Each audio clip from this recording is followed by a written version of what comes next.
one-hour dramatization of Philip Wiley's story of the United States under atomic attack. A tale of two cities, one without a civil defense organization, one with a civil defense organization. Featured in the cast are Mona Freeman and Marshall Thompson, and starred as our narrator is Orson Welles. ABC Radio and the Federal Civil Defense Organization present Tomorrow.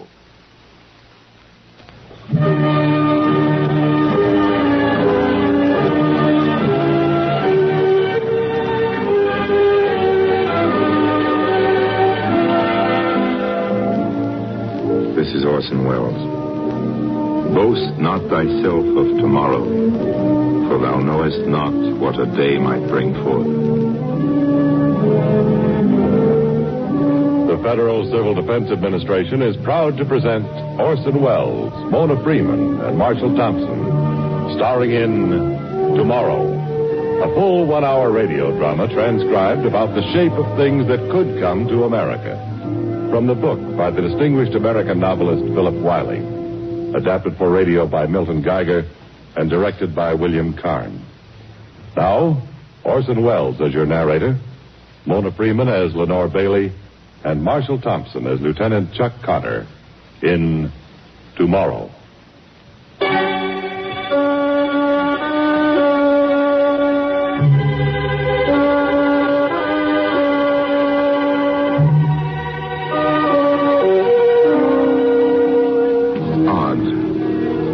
One man saw it come, actually saw it.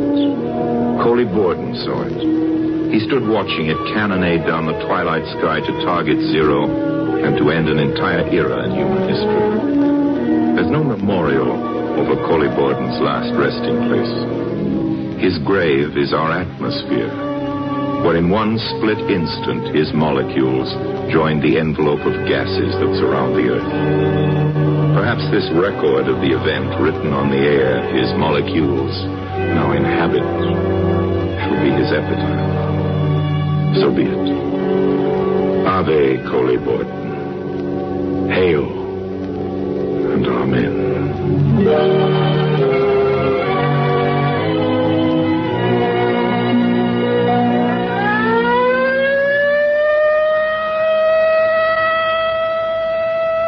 There it is, the practice alert. Let's go, Dad. Ted, can't you at least finish dinner? Sorry, Beth, you'll have to excuse us. It's Charles' first day home on leave. Oh, I'll be home a month, Mother. Don't make me the heavy if they got to leave. Civil defense has gotten to be a big thing with some of us, son. It's a night out, instead of just going bowling with the boys. Upstairs, Ted. Ted mans his ham radio during the alert. Well, go up and ham your radio, man. Let's go, Dad. I'm not appreciated here. Sorry, Beth. Chuck, see you later. I'm sorry, Charles. Why? It's good to see them so interested in something. Then you won't mind about Lenore Bailey. She in it, too? And how? That dates you, Mom. And how? Are you going to drop in next door and talk to her? Any date set for the wedding yet? Not that I know of. Well, maybe I'll just walk past the front porch and whistle for her. Charles Connor, if you dare. I dare. I'm your brave soldier boy. Don't you dare. You're not school kids anymore. Well, maybe it's too late anyhow. Well, how do you mean? You say she's in civil defense, and how? I didn't hear her back the car out yet. Excuse me, Mona, will you, Mom?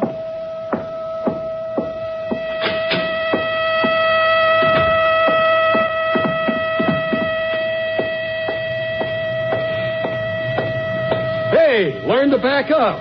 Watch it, soldier. Chuck! Not Lenore Bailey. Lieutenant Chuck Connor. What are you doing in town? Lenore Bailey, whatever prompted you to leave Mars? Well, if you're referring to my outfit, it's a decontamination suit. Come on, jump in and drive me to CD Sector Headquarters. Well, I don't know what my Earth girls will say, but you're up.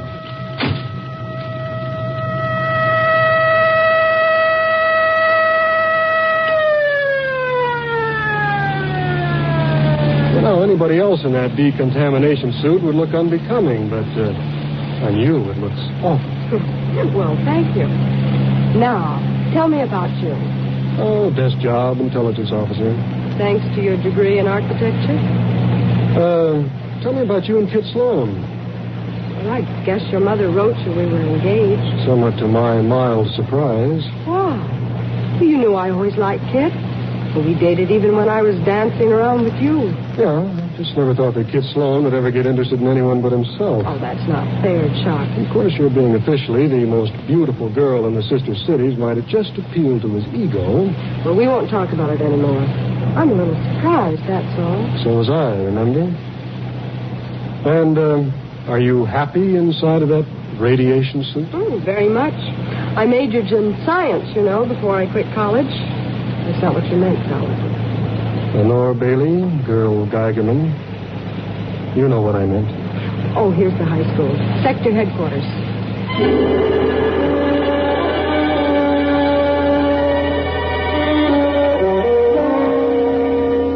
Minerva Sloan, formidable mother of Kit Sloan, was homeward bound from being formidable at a directors' meeting of the Mercantile Trust Company when the practice alert sounded. And it did ill content her.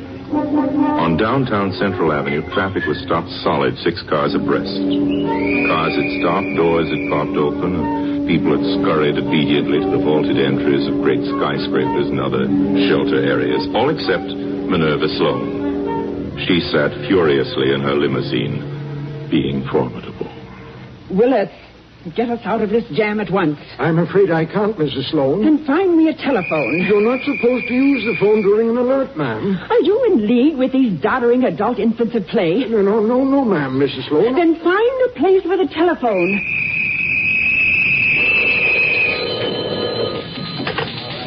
Coley Borden talking. This is Minerva. Have you put the breakfast edition to bed yet? Minerva, you're not supposed to use the phone during civil defense. Foolishness is going to stop, Coley. Why? What foolishness is that? This so-called civil defense.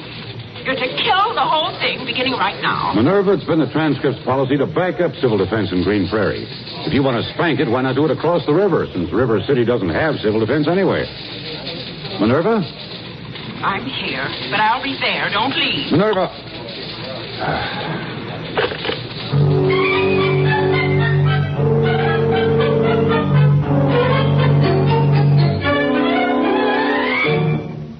I'm a busy woman, Coley. And when I want to get home after a hard day, I want to relax with my guests and on time. But just suppose... 2 of the biggest cities in the Midwest tied up for 2 hours. And River City an innocent bystander at that. At the evening rush hour of all times. At the evening rush hours is when a bomb is most likely to happen. Coley, do you know what I think? I think civil defense is communist-inspired. Oh, Minerva, for heaven's sake. Terrorize people about a bomb attack while they're completely diverted and weakened in their effort to wipe out dangerous radicals right here at home. Now, wait a minute, Minerva. Isn't it the other way around? If you were an enemy, wouldn't you rather see us neglect our atomic defense? You bet you would. Because in a few years, you'd be in a position to say to us, okay, bums, you've had it. We've got weapons you haven't got any answers for. So now you sit still while we give all the orders. Coley, how is your sweet wife since the accident? She's moving around pretty fair now. But... Then I won't have to replace you, will I, Coley? I'm sorry you have to stay late. But make it strong, Coley. Bye-bye.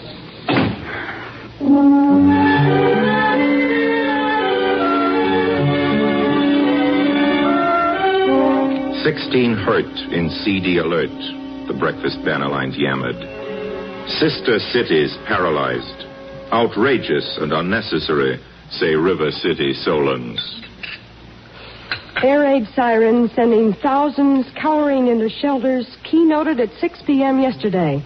The onset of a great rush hour fiasco in which 16 were injured and unestimated damage done to property. How can they say a thing like that in times like this? It's a free country. And a free press, I may add. Your boss, Minerva Sloan, decides how free the transcript is. I wouldn't say that. Banking's Minerva's racket. Well, I'm going next door. What for?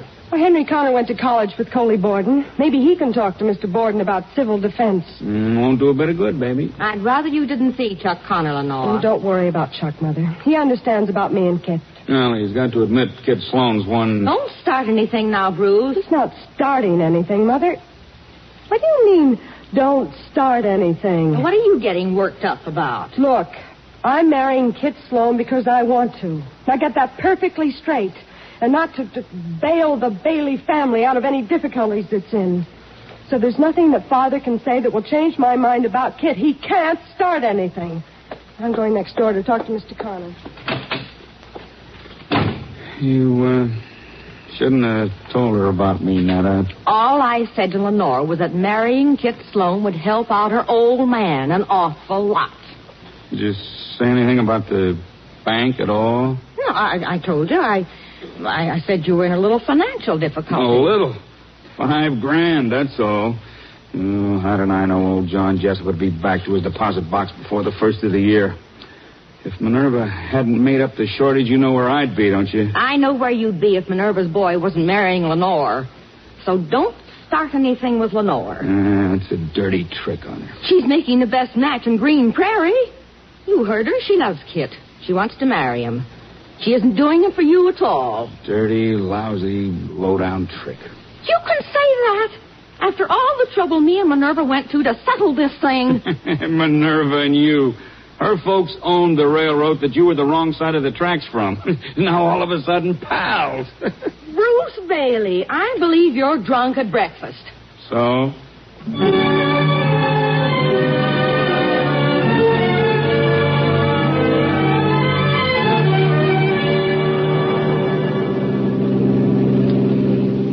Oh, stop here, Kit. Just a turn around the block, huh?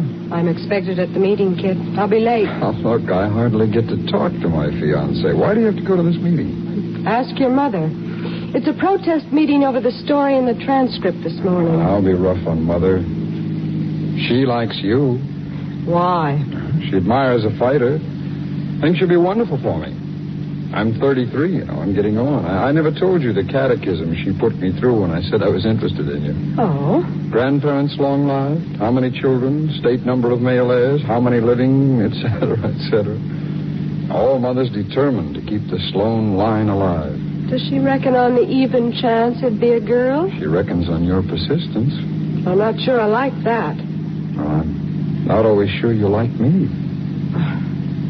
I'm a little upset over that news article today. And not because Chuck Connor is home on leave, the lad next door. No, not at all. What does he do in uniform? Intelligence. Desk job, huh?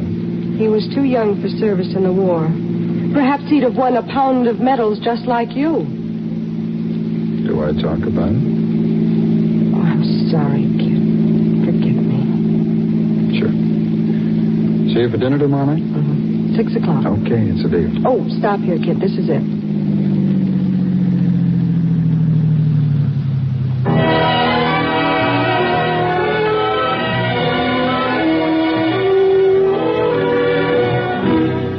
Kit Sloan didn't talk about his medals, but he was deeply sensitive about them, having ridden the best horses and the fastest cars.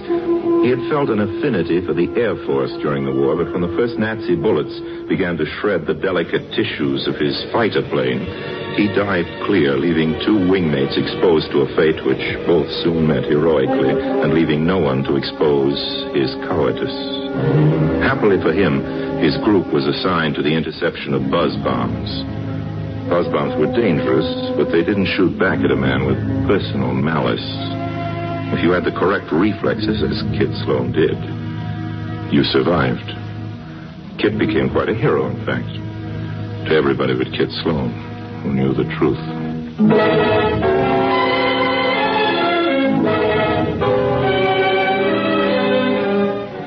At the Civil Defense meeting in Henry Connor's sector, it was moved, seconded, and passed that Henry Connor, who knew Coley Borden closely, talked to Coley Borden about that damaging story in the transcript, just in case Coley wasn't entirely under the iron thumb of Minerva Sloan. And I'm worried, Coley.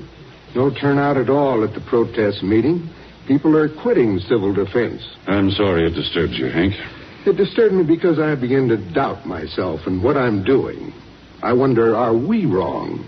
Should we bother to go on? And am I personally doing anything worthwhile? Are we, Coley? Am I? Don't ask me, Hank. I am asking you. Are we making sense with this CD thing? I've got to know, Coley. I'd hate to look foolish. You're asking me, Hank. If I were you, I'd let hell freeze over before I'd quit. Why? Because people like you are the only life insurance left to this country, that's why. The other gilt-edged policies have all run out. First the friendship of the other great powers, then our lead on the bomb. Gone. Well, say just that in the transcript. I can't. Well...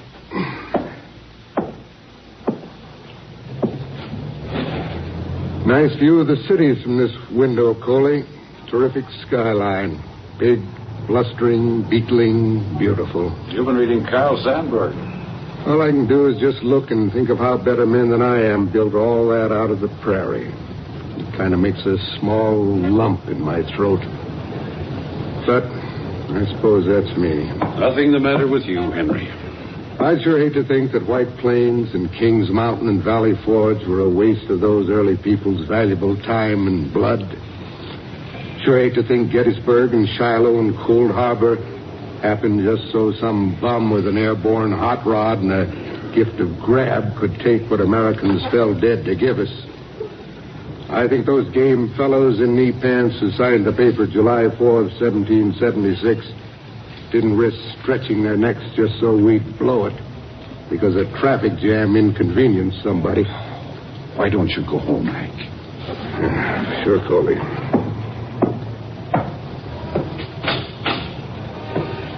It's a beautiful view from your window. I hope it stays.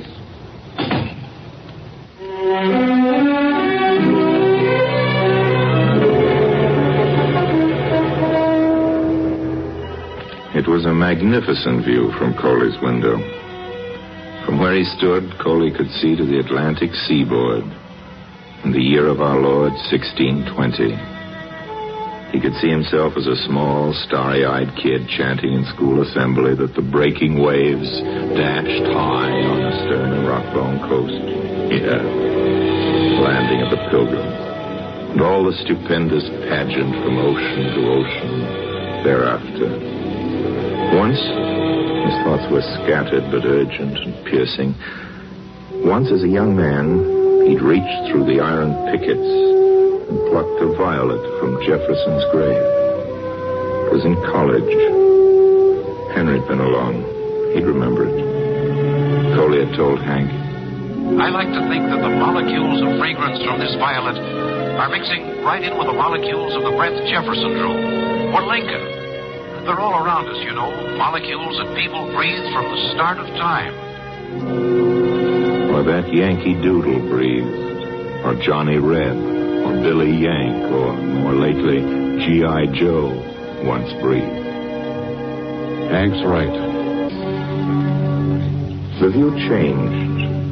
A bare plain lay beneath, and on it, wheeling Sioux Indians besieged a circle of white Conestoga wagons seeking the Abenakis River and a nation. The view changed. Now frontier Fort Abenakis lay below, and a delicate double beading of blue would be where the 9th United States Cavalry sorted to hold the precarious foothold in the plains where the two cities would rise. Sorted, in fact, all the way to Belleau Wood, the bulge and the outposts of the world. Holding the nation.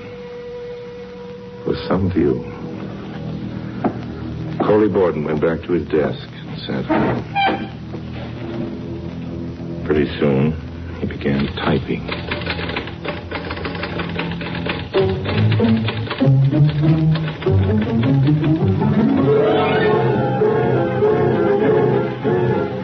We, the people of America, have for more than a decade refused to face our real fear.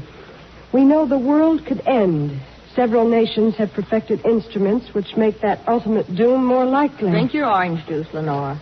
We have relied on ancient instruments of security while leaving relatively undefended and unarmed the targets of another war. Our cities.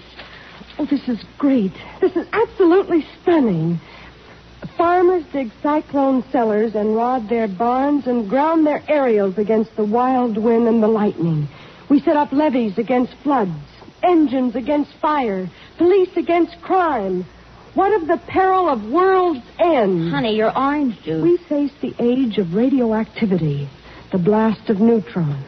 to killing solar fires with pea shooters and squirt guns, to the shattering facts of fission and of fusion, we answer with popular indifference or apathy. 10 years have gone by. We could, at vast expense to be sure, have decentralized our cities. We didn't. We could, at great expense to be sure, have built mass shelters to save hundreds of thousands of lives. We didn't. We could at least, and cheaply, have learned to empty our cities swiftly. We didn't. The dislocation of human beings, the drills and the inconveniences were held to be intolerable by a nation bred in dislocation and in hardship. Now the sands of a decade are run out. Wow. Strong stuff. It's terrifying. Well, it's time it was. What else, Chuck?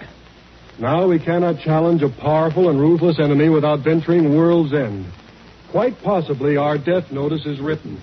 Perhaps a few years, perhaps a few months further along the orbit of this disenchanted planet. That will do, kid. That's the final paragraph, Mother. Then our flight from reality and from the ideals of our founders will get this globe of ours torn to hot flinders spinning gases. To us citizens of Green Prairie, this promise of inferno poses a simple question. What new folly can you dream up with your coffee, your grapefruit, your first cigarette to keep yourself a while longer from facing the truth?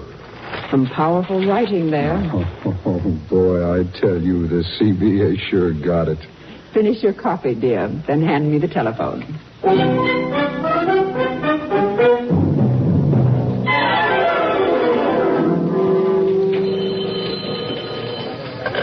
Coley Borden talking. Coley, darling. Minerva, how are you this morning? You're fired.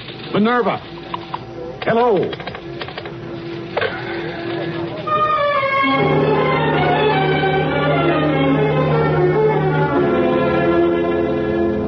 October. A cold wind from Saskatchewan and Manitoba, smelling of snow and muskcake.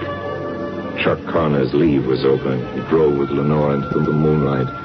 They parked near the river, murmurous with history and the ancient dreams of long silent pioneers. Remember how we used to park here after our high school dances? Yeah. It seemed like the place to talk to you, Chuck. I want you to understand about me and Kit. Oh, it's okay, I told you. It isn't okay. It's the way it is, that's all. In high school, fine. You were my guy. But school day sweethearts seldom marry, you know that. I'm also broke. I know that. I won't be out of the Army for 6 months. I know that. And architecture is long and time is fleeting, and the girl who's 24 years old has to look around. Chuck. But in a year, we have a little house in Edge Plains. Would I like that? Well, not every single minute of it, but it's a start. I'd hate it. Why? A crummy little box in a row with several dozen exactly like it, filled with several dozen young wives having babies that they weren't quite ready for. Oh, it's no good, Chuck. Look around for a plainer girl with some real character. You quit college that you love because you haven't got any character? Quit so you could come home to try to help your parents keep their lives together? No guts, you're telling me? They need me terribly. Well, do you have to bail them out by marrying a man you don't love? I don't know that I don't love him, Chuck. I know how much you know, Lenore. If I fail Mother and Dad now, they'll be gone completely.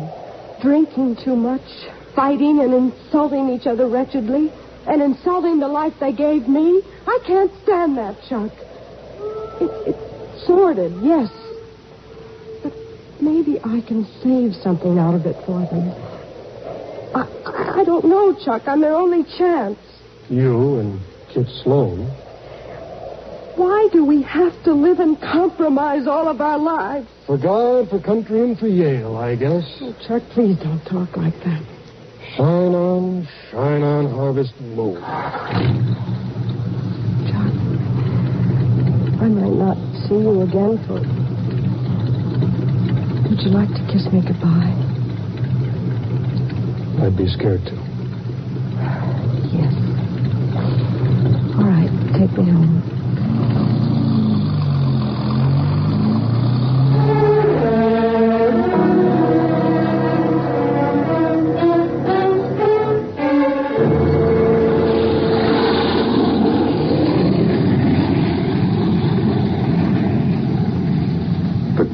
of the Texas Air Force Base waited until the still-faced men at the conference table could hear him.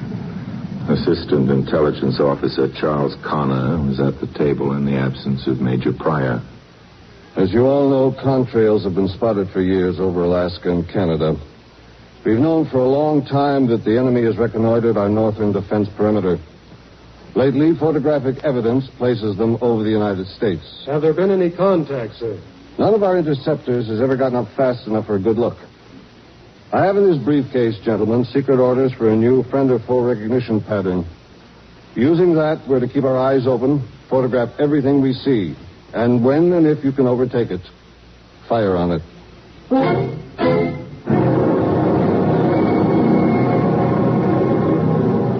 The bombers can go up and stay up and cruise up there. Bombers are to do the job. That's all. Late November. Harvard versus Princeton. Ohio State versus Michigan. Thanksgiving. On the calendar, late November. On the timetable of the enemy, X day, -30.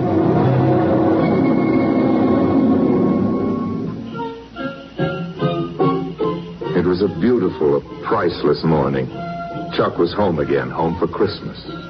The knowledge of Chuck's nearness next door and his irredeemable foreignness once she gave Kit Sloan a date for the wedding brought a surge of decision and desperation upon Lenore Bailey. On that cut crystal last Saturday morning before Christmas, she faced her weak, scheming mother and her weak, negligible father whom she loved, and told them.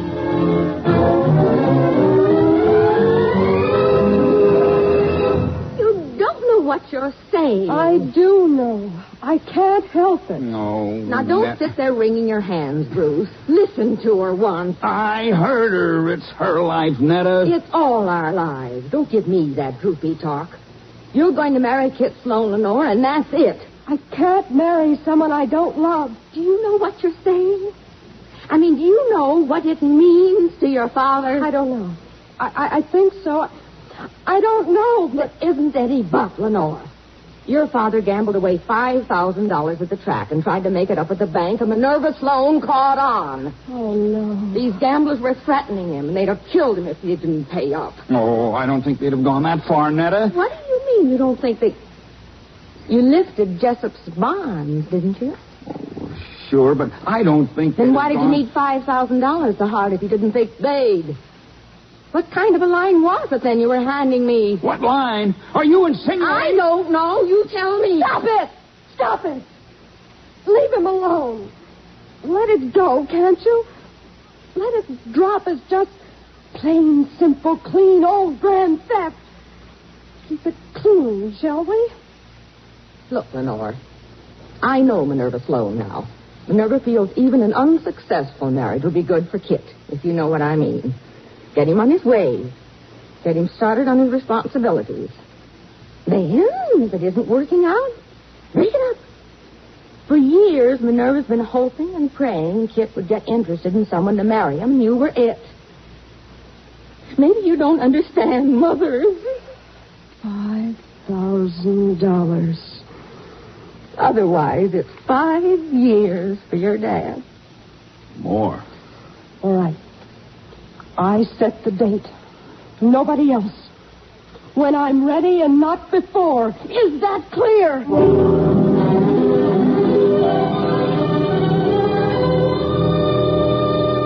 Chuck Connor avoided Lenore by crossing the river to visit Ruth and Jim Williams in River City with the family.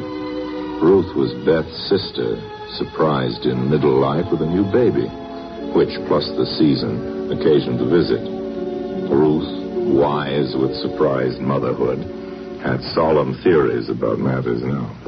Honestly, Henry, I don't mean to hurt you, but I just think this alarmism or whatever is bad for the country's nerves. It's certainly bad for the children. Oh, I don't see it, Bruce, and I've had a couple more children than you have. I see it, Mother, but I don't hold with it. In these days of homemade psychiatry and everybody his own expert, you're not supposed to acquaint children with the dangers of our world. Don't be bitter, Charles. Bitter isn't the word, Jim. Rorschach tests show how talk of the bomb upsets school children. What did the pioneers tell their kids, I wonder? That there really weren't any Indians? Go out, Roger, and Prudence. Get your bitsy scalps peeled off. The whole thing is silly. War is unthinkable now. Well, I can think of it, and if I can, some people with worse intentions can, too. You're an army man. The army has to be alarmist to get its cut of the budget. That's why we've been caught badly unprepared in 2 great wars, because we're alarmist? Fine. Oh, it's such a beautiful day. I don't think it's the day or the season for such an argument. Nobody's arguing. I just don't think that... I'll get it, dear.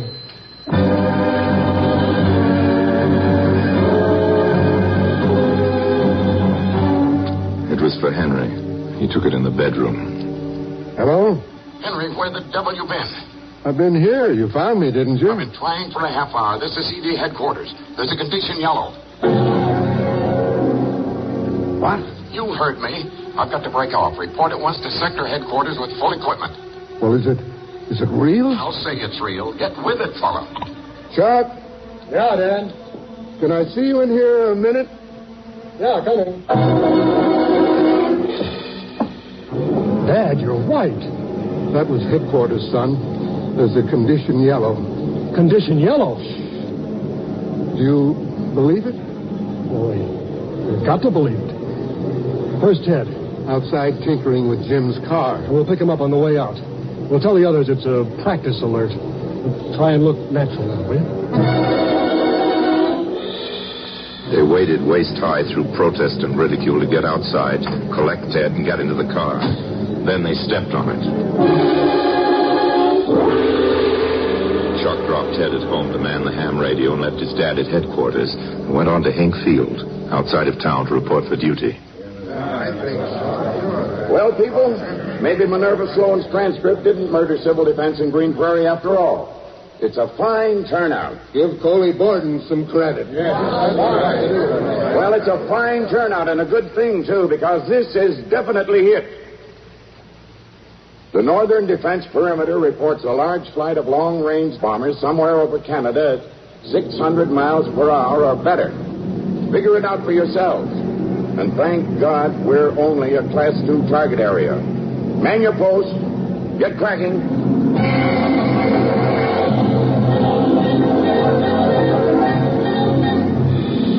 Station W00CDJ calling W00TKC. Are you there, Ted Connor? Come in, old man.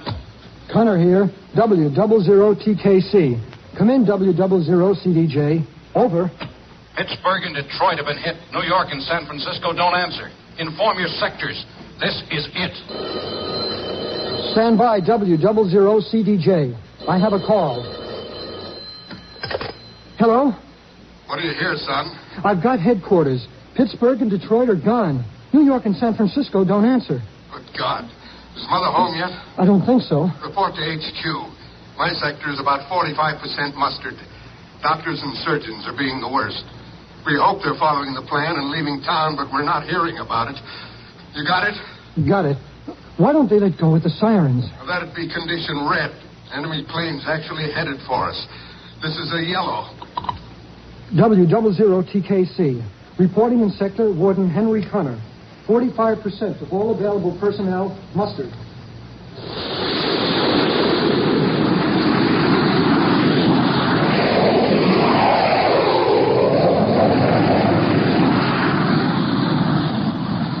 Six jet fighters were taking off from Hink Field when Chuck Connor showed his pass and was passed into operations. It was very still in operations. The field staff looked silently at the big map with the little flags on it. The civilian was Harvey Garrett, Civil Defense Director for Green Prairie. General Boyce spoke. Gentlemen, now appears that a smaller assault wave is approaching from the south. Note that it seems to have broken into 3 parts. Nothing is yet coming our way. Thank God for that. So far, Mr. Garrett. General Boyce, the scarlet flags on San Francisco, Detroit, New York, and Pittsburgh, what do they signify, sir? H-bombs. Some of the attacks were made and will be made by guided missiles launched from the air and homing on the cities. Now, their range exceeds our radar range of 200 miles, which would allow us a condition red for only a matter of minutes. Something for the civil authority to think very hard about, Mr. Garrett. Our downtown area is jammed with shoppers. A condition red would sign the death warrant of thousands. Sound the siren and they panic. It's up to you, Mr. Garrett. We'll wait. The room was still again. All eyes were on the map and on Lipton at the communications board. Silence. Not a sound. The last of the fighters had departed. Some never to return. Over the entire continent, the sky was peopled by young Americans and their dying enemy. After the first half hour, the young Americans, the sophomore college fullbacks, the Merrills, the hot pilots, the forlorn hopes, didn't bother to fire their rockets. When they saw a red star, they dived and they died, knowing that they'd struck at a target which no man could afford to miss.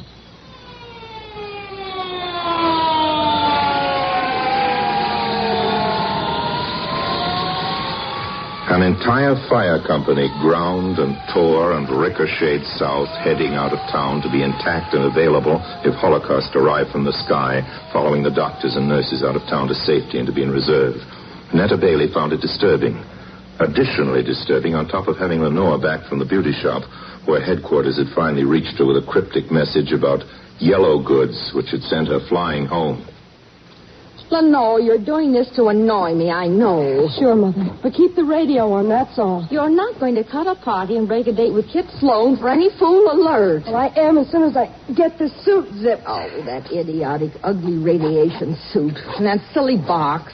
They're not fit for a young woman. This silly box is a gamma survey meter. And it's as silly as a sailor learning to swim. Get out of that suit this minute and fix your hair. Listen to me, Mother. This is an official alert. We're to report with full equipment, and I'm late as it is. Kit will be furious. Well, that'll make two of you. Well, what'll I tell him? To keep the radio at 640 or 1240 for emergency instructions.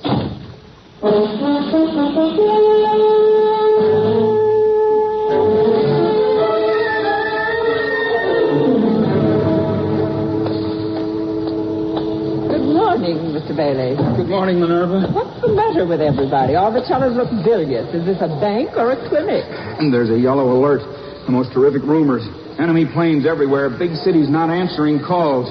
I just had lunch at the Ritz, and there was absolutely no sign of any such nonsense. Well, nobody's supposed to know yet, but it's official.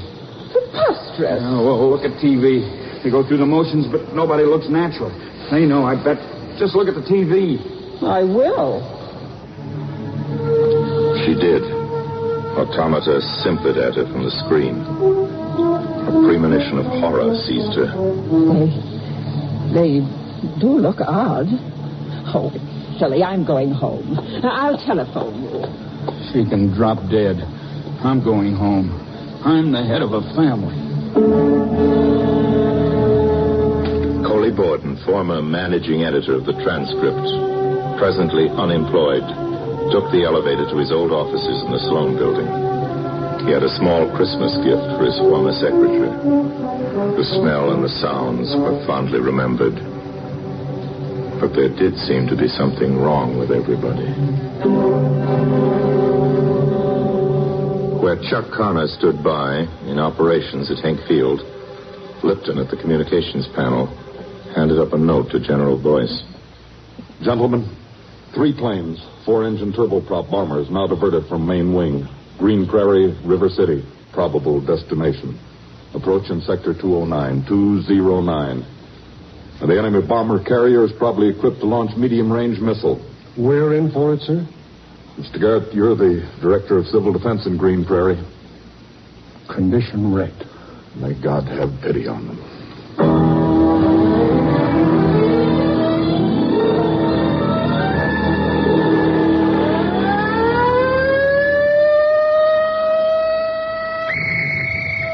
Take cover! Take cover! Take cover! Netta, where are you? Turn off the gas! What's the matter with you? Turn off the gas! It's a red alert, condition red. Turn off the gas! Did you turn off the gas? The last pamphlet Lenore gave me said not to, I think. Why? Why? It's condition red. It isn't practice. It's the bomb. The bomb is coming. Oh, my God, no. Turn off the gas anyway. I'm going for water or something.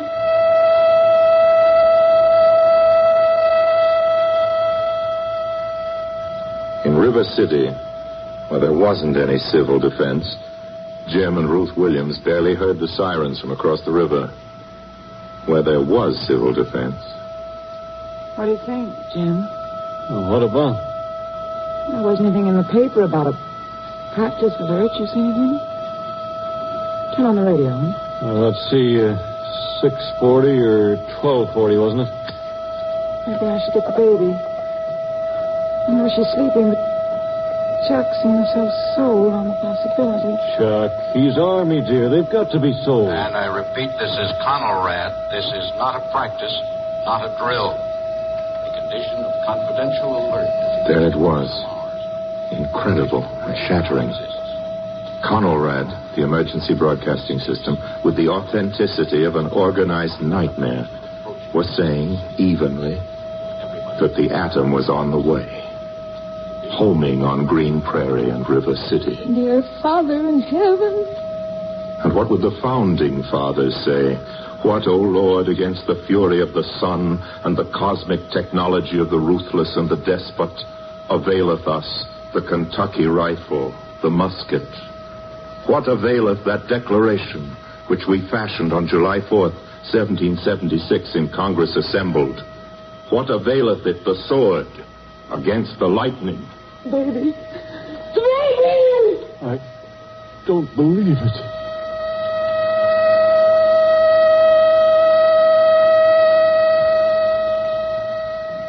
With a siren, the editorial offices of the Transcript had emptied in a wild brouhaha of panicked exit. Coley Borden stood alone, looking out of the window of his former office. Bemused, he looked down at the ants in the street in an anthill upheaval. People were already beginning to die down there, just as they were beginning to die in the crush of the stairwell behind him. The streets were packed solid with cars and trucks, and people were running across the tops of the sardined autos to get out of there.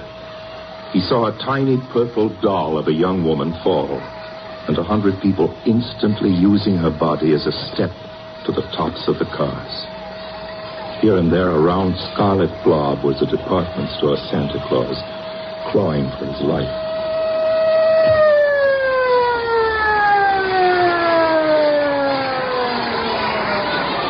The siren moaned to stillness, but there was no peace.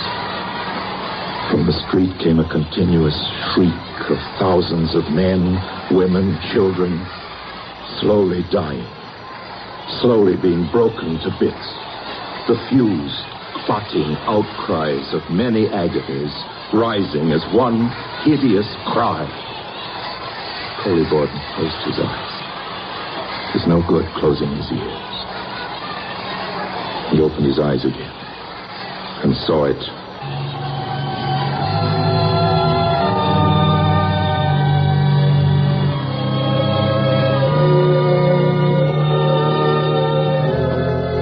It came slanting down toward him. The long, slim, steely, monstrous dart cannonading down the sky to target zero. There it is.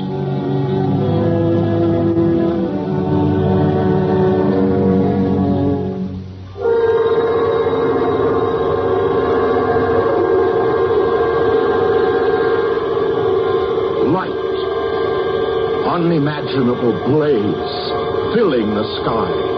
Shadows, piercing, strident, hellish, light. Universes exploding. Fire stars in collision, blinding, spaceship, super-solar, light.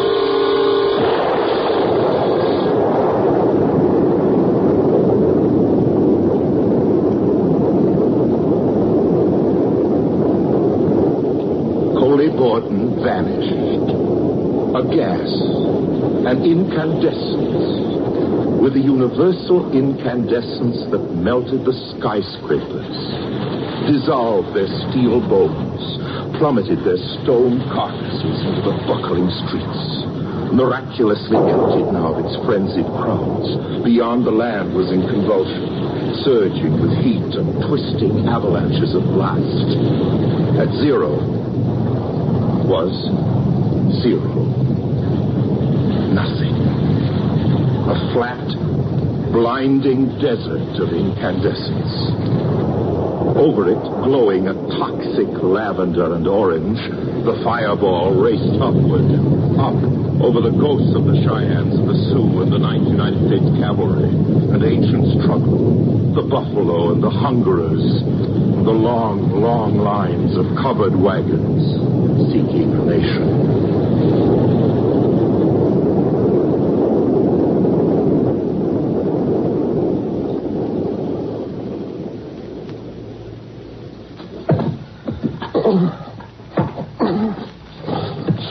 Henry Connor, at Wrecked Sector headquarters in the outskirts of town, got up groggily. Bricks still cataracted into the schoolyard. People moved. People didn't. Two men in white tin hats weaved toward him. I'm all right. See who's alive.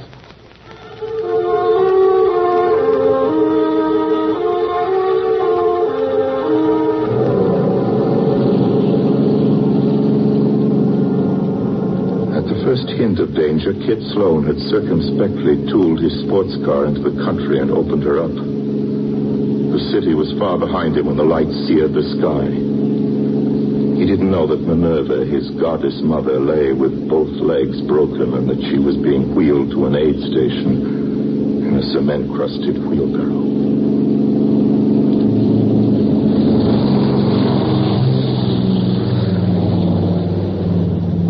Astonishingly, Civil Air Patrol already had planes in the air, assessing the damage, directing the rescue.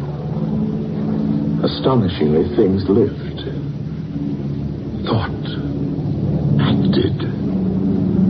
Incredible.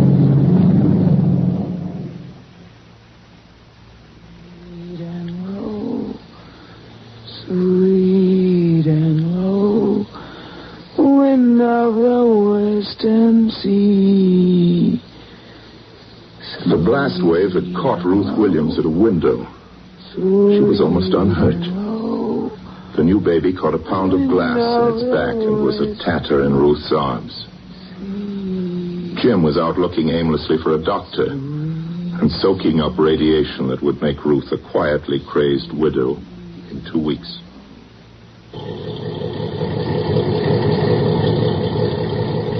Lieutenant Charles Connor, assigned to auxiliary police duty on a weapons carrier, found his dad in his sector, and they took time to share a cigarette. Last I heard, the District of Columbia was just a white-hot saucer. What about... the president is dead. Yeah. Most of his cabinet, most of Congress. We were lucky. Los Angeles County, a bowl of hot gravel. Nothing. We'll be looking at old movies for a long time. He shot a couple of looters. Poor guys. Probably out of their heads. Lenore's dad was one of them. Bruce? Oh. I didn't know until after. It was almost as though he wanted to be shot.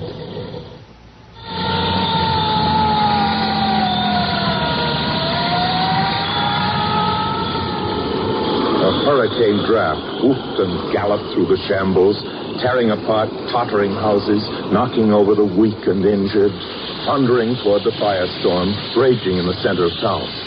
A titanic solar fire rose 1,000 feet into the sky at target zero. The terrible solar firestorm that nothing could stop. The city roared like a volcano, and the night shook with the frenzy of that monstrous apocalypse of flames.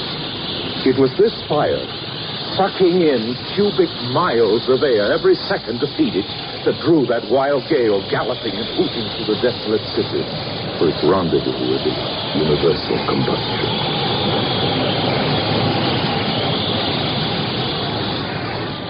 The wild wind plunged toward the fire to its destruction. The wild mob plunged away from it. For here it was. Here was the gigantic panic. Uncontrolled, hideous, that the experts were sure could never happen.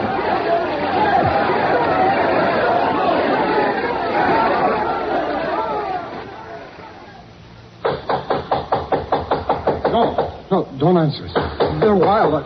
Don't. They'll kill you for just a glass of water. Well, you can't be sure. Might need help. No, please, don't. I'll get my shotgun just in case. Kit Sloan had stopped at a farmhouse. The gas tank was almost empty. The farmer and his wife and 3 fresh-looking daughters were scared, but hospitable. But... Yeah, I hear you. What may I be doing for you, friend? I told you. Come on, boys. Help yourself. Oh, no, wait. Look, you men move on. This is a private home. You've done murder. Now, go on. Move on, I say. Go on. Shall we let him have it, fellas? No! No! Kit didn't even stop for the dead farmer's gun. He just wanted to get away. He was peeling off again. Never mind the women in the farmhouse. Escape. Hey, Red! Get that jerk!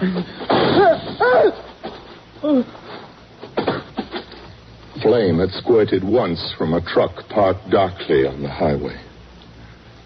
And once was enough.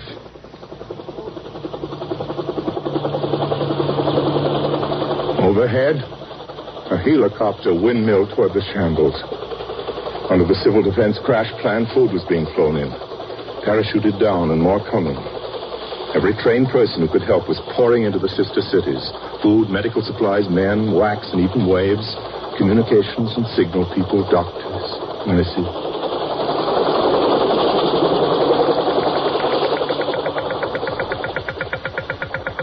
The Mars man, bizarre in a yellow radiation-safe suit, was an Earth girl named Lenore Bailey.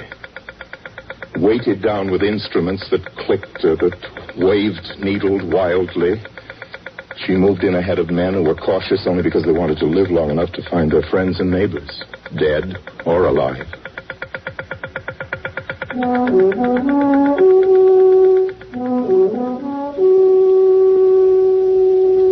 On a little mountain outside of Charlottesville, Virginia, several men gathered in a large and famous shrine.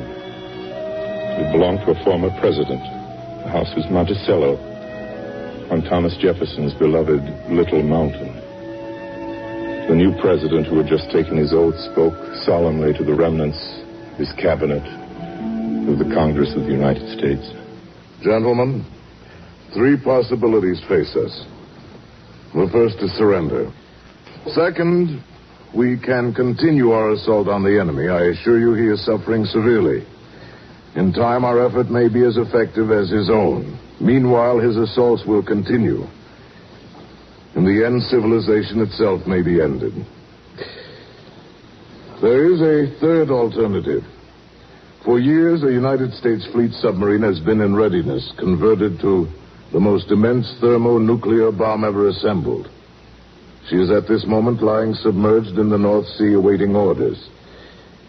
The detonation of this appalling weapon would utterly devastate the enemy. It involves grave risks, but against these is the certainty of world domination by a single despotic power. Now, this is not a decision to be reached out of sheer vengeance or death agony. We must decide quickly how much we esteem the world we live in, and how courageously we'll face the controversy that will rage about this decision to the end of history. Now, think, gentlemen.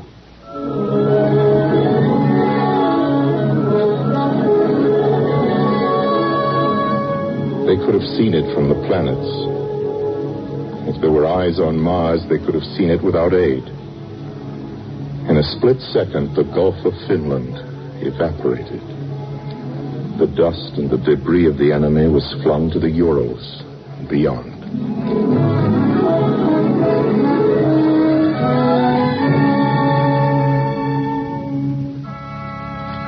Some of the American cities came back.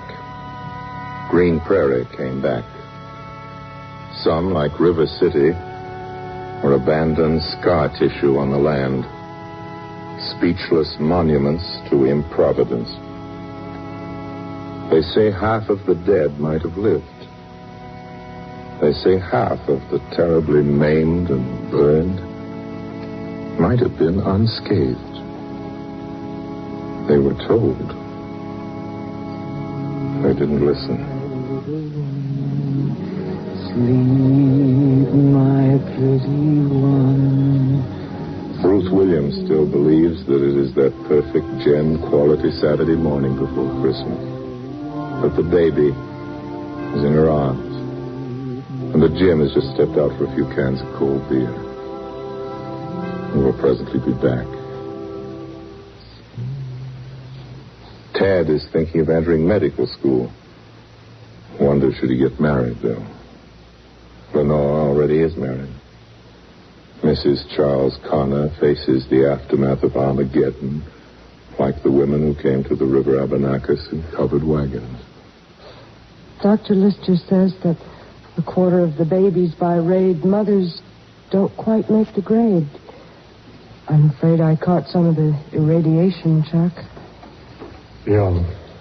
Well, 75% is passing. Sure.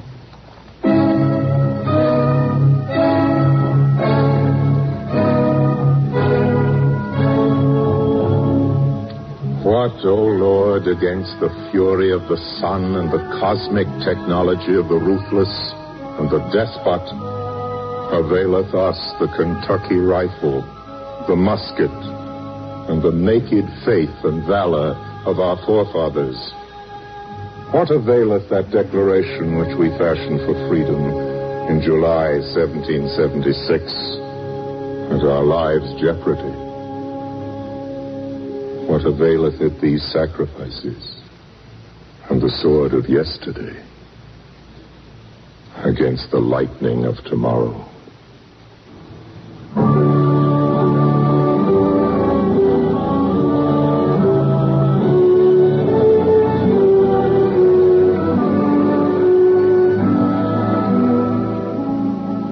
The Federal Civil Defense Administration is grateful to Orson Welles, Mona Freeman, and Marshall Thompson for contributing their services to this transcribed program. It also wishes to thank Philip Wiley for permission to dramatize his novel, Tomorrow, which was published in the hardback edition by Reinhardt and Company and in the softback edition by Popular Library. The radio adaptation was by Milton Geiger. Our director was William Karn. Original music was composed and conducted by Albert Harris. Cornwell Jackson produced. Your announcer, James Wallington.